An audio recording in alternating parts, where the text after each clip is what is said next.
మా అక్కగారైన sister Mary gold గారు దేవుని వాక్యం అందించబోతూ ఉన్నారు. వీరు 3 సంవత్సరాల ఉపవాసం ఉండి ప్రార్థన చేయడం ద్వారా పరిశుద్ధాత్మతో నింపబడిన వారై ఆత్మ సంబంధమైన వరములు కలిగి ప్రభువుతో మాట్లాడుతూ దర్శనాల ద్వారా కళల ద్వారా ప్రభు సన్నిధిలో గడుపుతూ అనేక మందిని ఆత్మీయంగా సిద్ధపరుస్తూ బలపరుస్తూ ఉన్నారు. వీరు ప్రార్థన చేసి దర్శనాలను కలభావాలను తెలుసుకొని అనేక మందికి తెలియచెప్పి అనేక మంది పట్ల దేవుని యొక్క చిత్తం ఏ విధంగా ఉందో ప్రార్థన ద్వారా వారు తెలుసుకొని అనేక మందితో పంచుకుంటూ అనేక మందిని బలపరుస్తూ దేవుని సన్నిధిలో బహుబలంగా వాడబడుతున్న దైవజనులు. వీరి వాక్యాన్ని ఇప్పుడు విందాం. ప్రభు మనల్ని దర్శించి మనతో మాట్లాడి ఆత్మ సంబంధమైన ఆలోచన మనకిచ్చి అన్నిటినీ ధ్యానించండి అని చెప్తున్నాడు. మనకేంటంటే వాడుకైపోయింది వాక్యం, ప్రార్థన అలవాటుగా మారిపోయింది. అది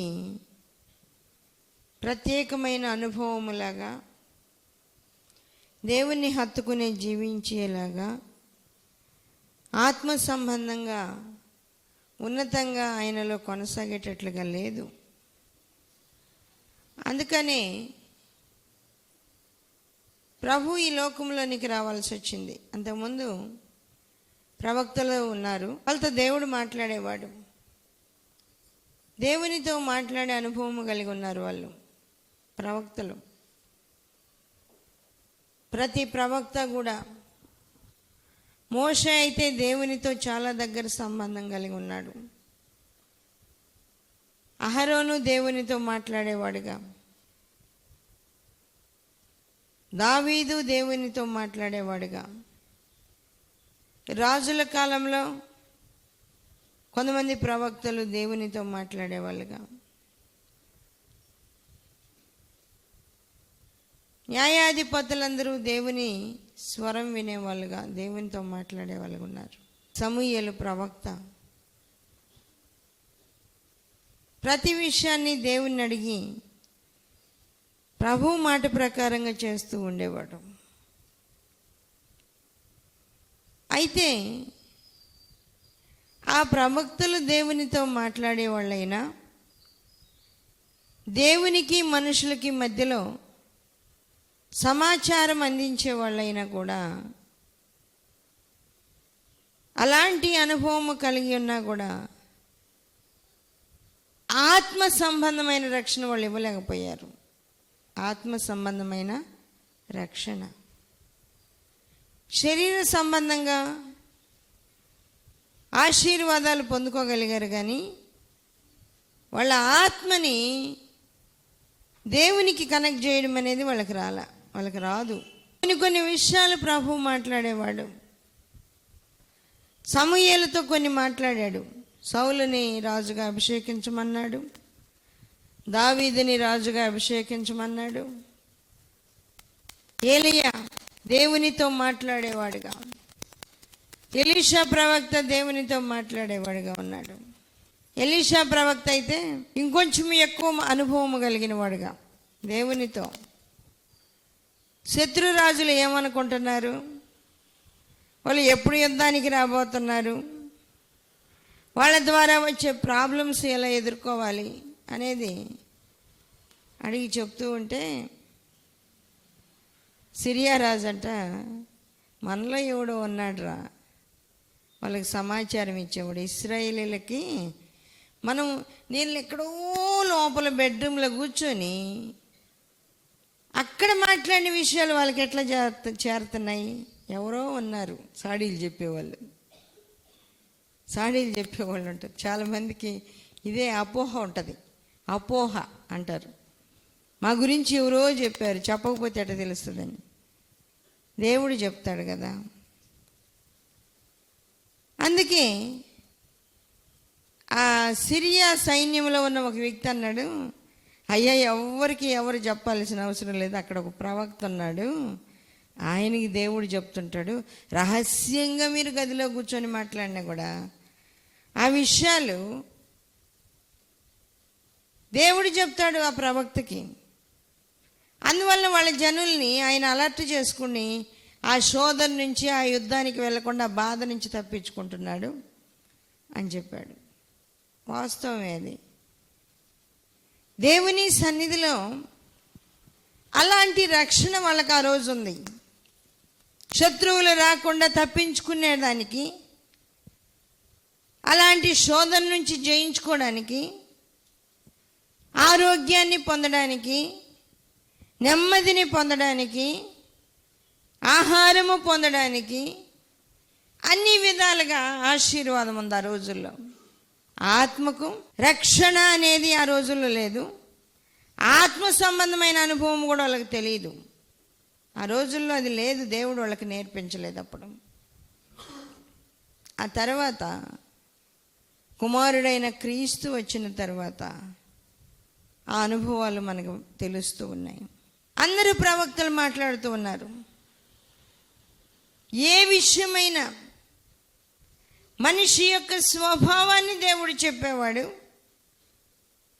దానిలో నుంచి వాళ్ళు బయటకు వచ్చేసేవాళ్ళు. యెరోబాము రాజు అవుతాడని ఒక ప్రవక్త చెప్పాడంట. యెరోబాము రాజు అవుతాడు అని చెప్పాడు. ఆయన వెళ్ళిపోయాడు. ఈయన రాజు అయ్యాడు. రాజు అయిన తర్వాత కుమారునికి జబ్బు చేస్తే ఆ జబ్బుని పోగొట్టుకొని నయమవుతాడో లేదో, నేను రాజు అవుతానని చెప్పిన ఆ ప్రవక్త దగ్గరికి పోయి అడుగు, నిజం చెబుతాడు. ఆ ప్రవక్త దగ్గరికి వెళ్ళి అడుగు. రాజు ఏం చెప్పాలి? నేను ఎవరినో పరిపూర్ణంగా పరిచయం చేసుకోకముందే ఆయన నాకు ఎదురుపడి నువ్వు ఇలా రాజు అవుతావు అని చెప్పాడు అంటే ఆయనకి మొత్తం విషయాలు దేవుడు చెప్తాడు. కాబట్టి జాగ్రత్తగా వెళ్ళు అనలా. వేరొకటి అయినట్టు మారు వేషం వేసుకొని వెళ్ళన్నాడు. వేరొకటి అయినట్టు అంటే దేవునికి తెలుస్తుంది కదా. వేరొకటి అయినట్టుగా వెళ్ళమని చెప్పాడు. అలాగే వేరొక ఆమెలాగా వేషం వేసుకొని వస్తూ ఉంది. వాక్య భాగంలో మనం చూస్తే 1 రాజుల గ్రంథం 14వ అధ్యాయం 5వ వచనము. అందరి యెహోవా అహీయాతో సెలవిచ్చినదేమనగా, యెరోబాము కుమారుడు కాయలాగా ఉన్నాడు గనుక అతని గూర్చి నీ చేత విచారించుటకై యెరోబాము భార్య వచ్చుచున్నది. ఆమె మారు వేషము వేసుకొని మరి ఒకటి అయినట్లుగా వచ్చుచున్నది కనుక నేను నీకు సెలవిచ్చినట్టు నీవు ఆమెతో చెప్పవలెను. ఒక్కసారి మేలు జరుగుద్ది అని ప్రవక్తలు చెబితే అదే ఆశించే వాళ్ళందరూ ఆ తర్వాత కూడా ఎన్నిసార్లు అయినా అదే మేలు జరుగుతుంది అని చెప్పించుకోవాలని. ఒకవేళ దేవుడు కూడా చెప్పొచ్చు. కానీ వేరొకటి అయినట్టుగా వేషం వేసుకొని వస్తే ఎలా వస్తుంది ఆన్సరు? వేరొకళ్ళలాగా నటించుకుంటూ వస్తే, ఆత్మ సంబంధంగా ఆలోచన లేని వారుగా ఉంటే, వేరొక విధంగా ఉన్నట్టుగా నటిస్తే దేవుని దగ్గర నుంచి కఠినమైన మాటలే వస్తాయి.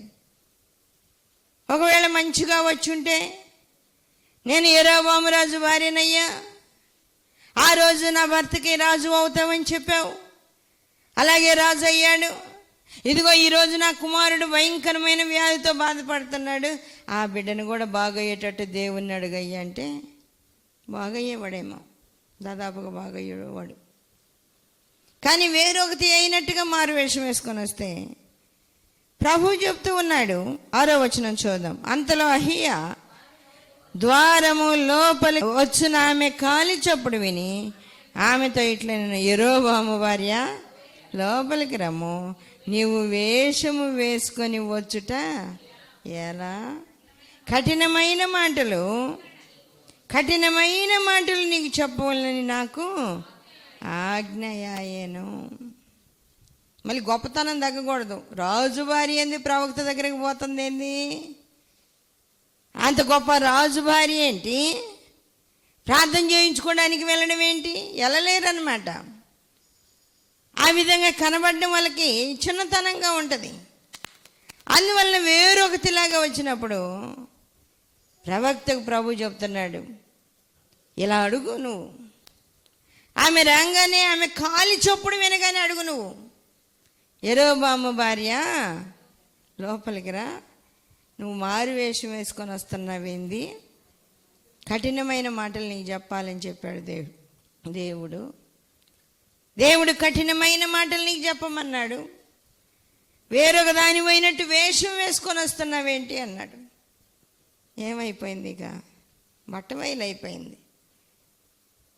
అప్పుడు బ్రతిమలాడినా, కాళ్ళు పట్టుకున్నా, ఏడ్చినా కనికరం అనేది ఎలా కలుగుతుంది? వేషం వేసుకొని వచ్చినాక, నటనా జీవితం బయటపడ్డాక, నటిస్తూ ఉన్న తర్వాత, ఆత్మీయంగా గ్రహింపు లేకుండా ఉన్న తర్వాత, దేవుని దగ్గర నిన్ను నువ్వు ఎలా మంచివాడవు, మంచిదాన్ని రుజువు చేసుకుంటావు? ఎలా చేసుకోగలవు? మంచిగా నేనున్నాను అని రుజువు చేసుకోవడానికి ఎలా వీలవుతుంది? రాజు ఒకవేళ మారువేషం వేసుకొని పొమ్మన్నా, అదేంది అలా అంటావు? మనం రాజులమైతే కావచ్చు, కానీ ప్రవక్తల దగ్గరికి, సేవకుల దగ్గరికి మనం ఇలానే వెళ్ళాలా అని చెప్పాలి. ఆమె వేషం వేసుకొని వస్తే కఠినమైన మాటలు వచ్చేసినాయి. ప్రవక్తలందరూ మాట్లాడారు, చాలామంది ప్రవచనాలు చెప్పారు. దావీదు దగ్గరికి ఒక ప్రవక్త వచ్చాడు. ఆ రోజుల్లో గాదు ప్రవక్త కూడా. చాలామంది పేర్లు బైబిల్లో ఉంటాయి, ప్రవక్తలు చాలామంది ఉన్నారు. వాళ్ళతో దేవుడు మాట్లాడితే దేవుని మాటలు తీసుకొచ్చి చెప్తారు.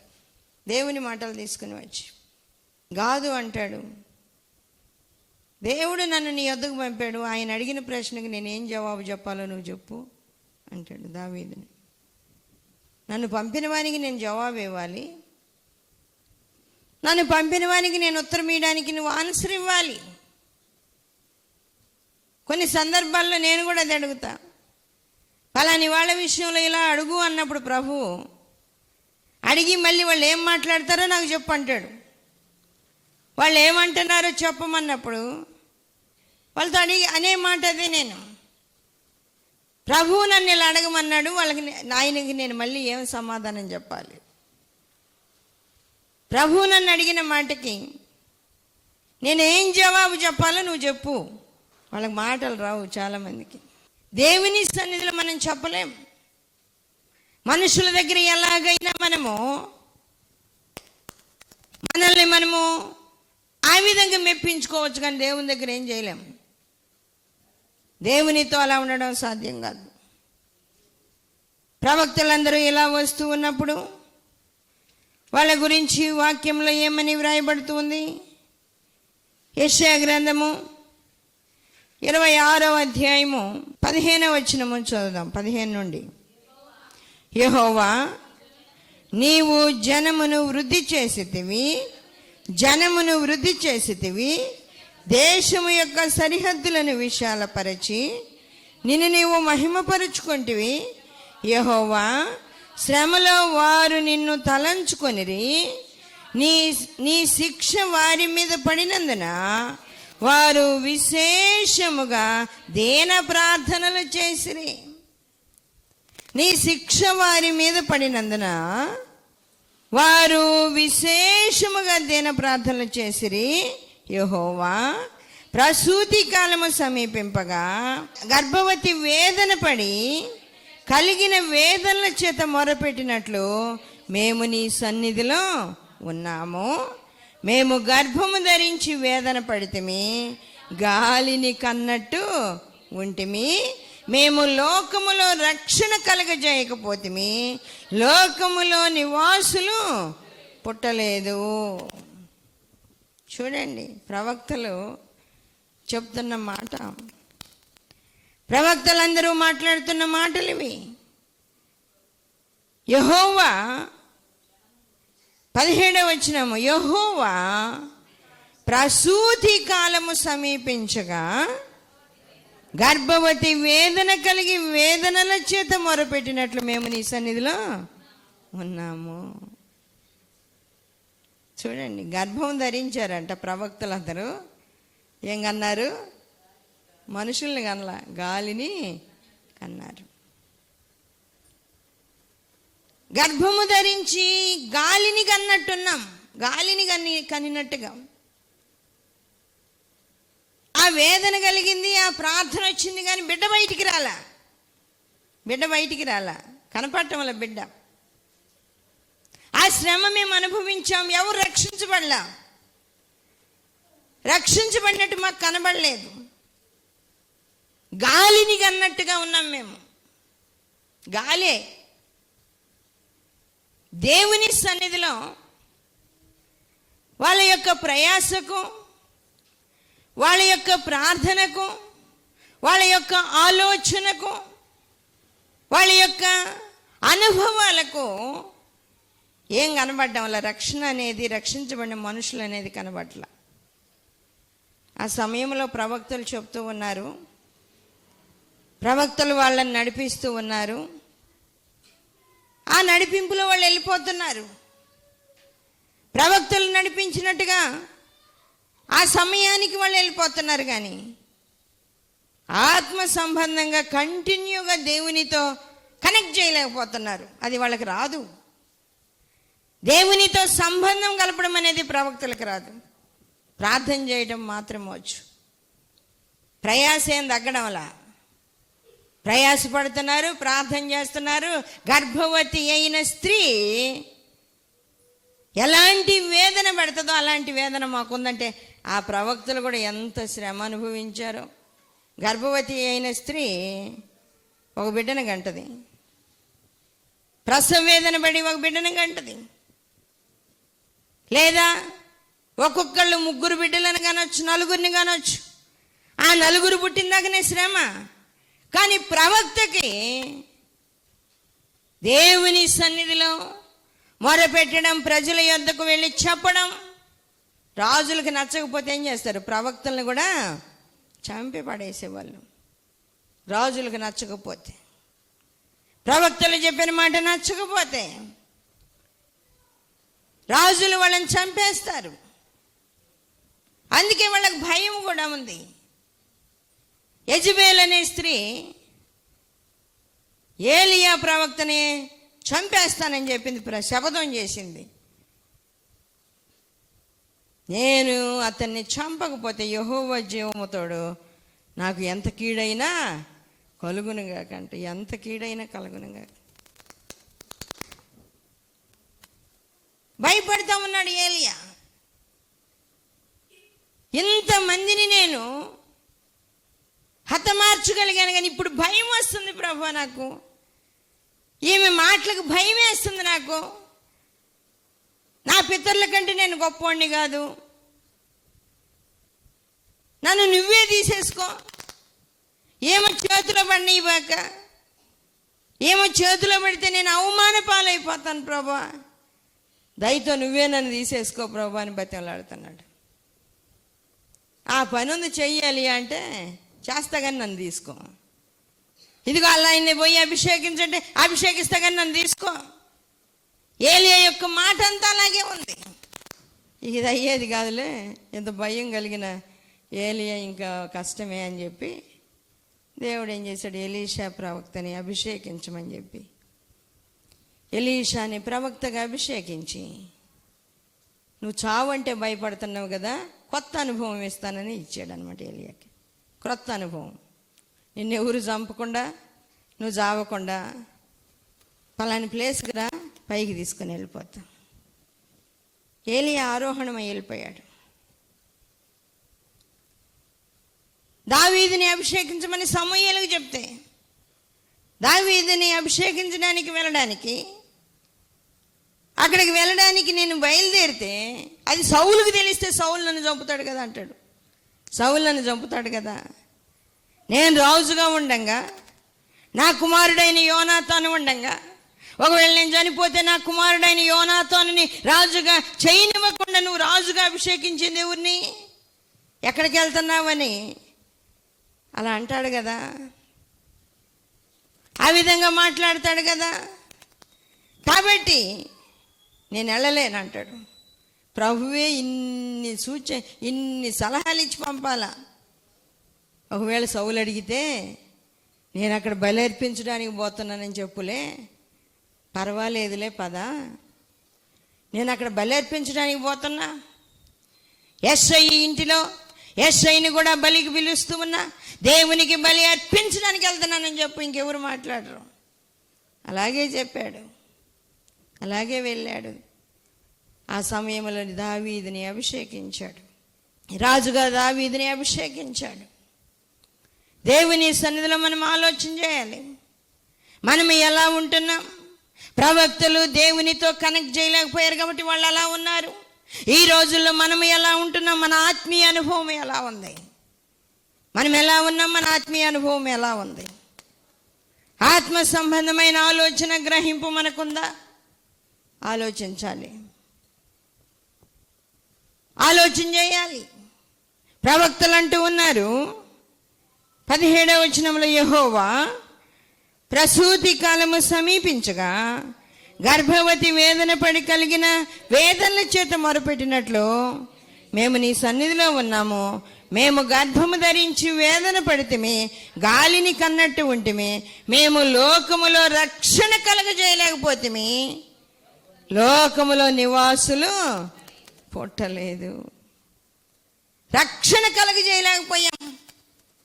మాకు చేత కావడంలా రక్షణ కలుగజేయడం అనేది మాకు చేత కాడల్లా, రక్షణ కలుగజేయలేకపోయాం. అలాంటి బాధతో వేదనతో వాళ్ళు ఉన్నప్పుడు దేవుడు కుమారుడైన క్రీస్తుని ఈ లోకంలోనికి పంపించాడు. కుమారుడైన క్రీస్తుని గురించిన ప్రవచనాలు ప్రవక్తలు చెప్పారు, వాళ్ళకే అర్థం కాల. దావీదు ప్రవచించాడు, దావీదుకి అర్థం కాలేదు. సమూయేలు చెప్పాడు, సమూయేలుకి అర్థం కాలేదు. చాలామంది ప్రవక్తలు, మీకా ప్రవక్త, యెషయా ప్రవక్త, అందరూ చెప్పారు, ఏలయనగా మనకు శిశువు పుట్టును, మనకు కుమారుడు అనుగ్రహించబడును, ఆయన భుజం మీద రాజ్యభారముడును, ఆయన ఆశ్చర్యకరుడు, ఆలోచనకర్త, బలవంతుడైన దేవుడు, నిత్యుడగు తండ్రి, సమాధానకర్తయగు అధిపతియగును అని పిలువబడతాడని ఇలా యెషయా ప్రవక్త చెప్పాడు. చాలామంది విద్యావంతులైన వాళ్ళు ఏమంటారు అంటే, ఆ కాలంలో వచ్చిన ఒక రక్షకుని గురించి చెప్పబడింది ఆ మాట, మెస్సయ్య గురించి కాదు, ఒక రక్షకుని గురించి చెప్పబడిన మాట అది. అంతేగాని కుమారుడైన క్రీస్తుని గురించి కాదు అంటారు. వాక్య భాగంలో మనం చూస్తే యెషయా గ్రంథం 9వ అధ్యాయము 6వ వచనంలో ఈ మాటలు చదువుతాం. 7వ వచనం చదువుదాం. ఇది మొదలుకొని మితి లేకుండా దానికి వృద్ధియు క్షేమమును కలుగునట్లు సర్వకాలము దావీదు సింహాసనమును రాజ్యమును నియమించును. న్యాయము వలనను నీతి వలనను రాజ్యమును స్థిరపరచుటకు అతడు సింహాసనాసీనుడై రాజ్య పాలన చేయును. సైన్యములకు అధిపతియగు యెహోవా ఆసక్తి కలిగి దీనిని నెరవేర్చును. సైన్యములకు అధిపతియగు యెహోవా ఆసక్తి కలిగి దీనిని నెరవేరుస్తాడంట. ఆసక్తి కలిగి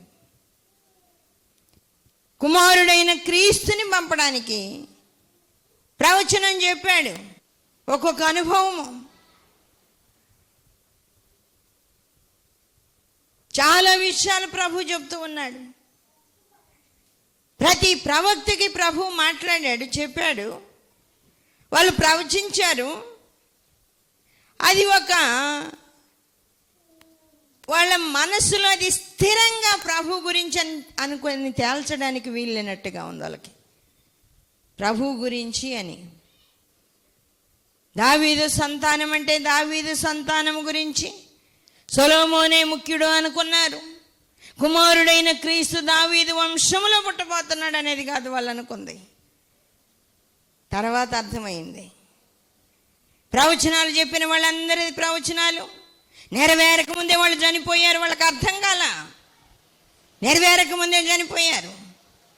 మీకా చెప్పాడు, యోదయ దేశపు బెత్లెహేమా, నీవు యూదా ప్రధానుల్లో ఎంత మాత్రం అల్పమైన దానవు కాదు, ఇశ్రాయేలీలను ఏలబోవాడు నీలో నుండి వస్తాడు అని చెప్పాడు.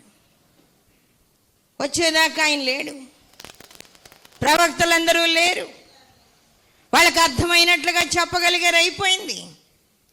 కుమారుడైన క్రీస్తు వచ్చిన తర్వాతనే అవన్నీ కూడా స్పష్టంగా మనకు తెలుస్తున్నాయి. ఈ కాలంలో ఉన్నాం, మనము ఈ కాలంలో ఉన్నాము. యేసయ్య వచ్చిన తర్వాత కూడా కొన్ని విషయాలు ప్రవక్తలతోనే దేవుడు మాట్లాడాడు, ప్రవక్తల ద్వారానే దేవుడు చెప్పించాడు. ఆ అనుభవము వాళ్ళు నేర్చుకున్న తర్వాత పరిశుద్ధాత్మ కనెక్ట్ చేసి పడేశాడు. ఇంకా ఇప్పుడు ప్రవక్తలతో పని లేదు. వాస్తవంగా చెప్పాలి అంటే ఎవరికి వాళ్ళే ప్రవక్త. దేవుణ్ణి ఎవరు అడిగితే వాళ్ళతో దేవుడు మాట్లాడతాడు, ఎవరు దేవుణ్ణి అడిగితే వాళ్ళతో దేవుడు మాట్లాడతాడు. అయితే వివరంగా దేవుని దగ్గర అడిగి తెలుసుకోగలిగిన శక్తి కావాలి, సంపాదించాలి దాన్ని. అది సంపాదించగలిగితే నీకు ఇంకెవరు అవసరంలా, ఎందుకంటే దేవుడే నీకు కనెక్ట్ అయ్యి ఉన్నాడు. ఇంకొక ప్రవక్త వచ్చి నిన్ను ఆ లింకు కలపాల్సిన అవసరం లేదు, ఆ విధంగా నడిపించాల్సిన అవసరం లేదు. కుమారుడైన క్రీస్తు ఆ అనుభవాలు మనకిస్తూ ఉన్నాడు. అర్థం చేసుకున్నాం. చేయండి, అందరూ ప్రార్థన చేయండి. అవును ప్రభా, సర్వశక్తి కలిగిన దేవా, పూజనీయుడ ఘనుడ, మీకే కోట్ల కొలది స్తోత్రాలు. మమ్మల్ని ఆత్మతో నింపమని అడుగుదాం. దయగలిగిన దేవా, సర్వాధికారి అయిన తండ్రి, మీకే వందనాలు, స్తోత్రాలు. పరిశుద్ధాత్మ దేవా, మీకు కోట్ల కొలది వందనాలు. మహోన్నతుడ, పరిశుద్ధుడ, మీకే స్తోత్రాలు. ఉన్నత పరిశుద్ధ స్థలములో నివసించు రాజా, మీకు స్తోత్రాలు. ఇదిగో ప్రభా, మీ సన్నిధిలో ప్రార్థన చేస్తూ ఉన్నాం నాయన. మీ పిల్లలుగా, మీ కుమారులుగా, మీ కుమార్తెలుగా ప్రతి బిడ్డ మీ పోలికలో కనబడడానికి కృప దయచేయండి. మనుషుల పోలిక నాయన, ఇదిగో నా తండ్రి, మనుషుల పోలికలోనికి మీరొచ్చి నాయన మమ్ములను మీ పోలికలోనికి మార్చుకుంటున్న దేవుడు అయ్యా, మీకే వందనాలు, స్తోత్రాలు. ప్రతి బిడ్డకు మీ ఆత్మను దయచేయండి, పరిపూర్ణ శక్తినివ్వండి, సాతాన్ తంత్రాలపై జయమివ్వండి, ఆత్మీయంగా ఉన్నతంగా బలపడడానికి కృప దయచేయండి. మీ కృపా దీవెనలతో తృప్తిపరచు ప్రభా, మీకే వందనాలు, స్తోత్రాలు. నాయన, ఈ భయంకరమైన చివరి దినాల్లో మేము ఉంటున్నాం నాయన. మీరు మాకు ఇచ్చిన ఆత్మను నాయన మేము నా తండ్రి దుఃఖపరచకుండా ఉండడానికి కృప దయచేయండి. ప్రతి బిడ్డకు వాటి అనుభవం దయచేయండి. అనారోగ్యంతో ఉన్న బిడ్డలను ముట్టండి, నెమ్మది లేని వారికి నెమ్మది దయచేయండి. దురాత్మల చేత పీడించబడుతున్న వారికి విడుదల దయచేయండి. శోధనలన్నీ జయించగలిగిన శక్తి బిడ్డలకు ఇచ్చి మహిమ ఘనత మీకు వచ్చే విధంగా దీవించి ఆశీర్వదించి వర్ధిల్ల చేయమని మీకే అప్పగించుకుంటూ యేసయ్య అతి పరిశుద్ధ నామములో అడుగుచున్నాము తండ్రి, ఆమేన్. మరిన్ని వివరముల కొరకు మమ్మలను సంప్రదించవలసిన చిరునామా Marigold Foundation, Holy Spirit Church, Viswanathapuram, Podili, Prakasam జిల్లా, పిన్ కోడ్ 523240. మా ఫోన్ నెంబర్స్ 8500084841. మరి ఒక ఫోన్ నెంబర్ 8500084841.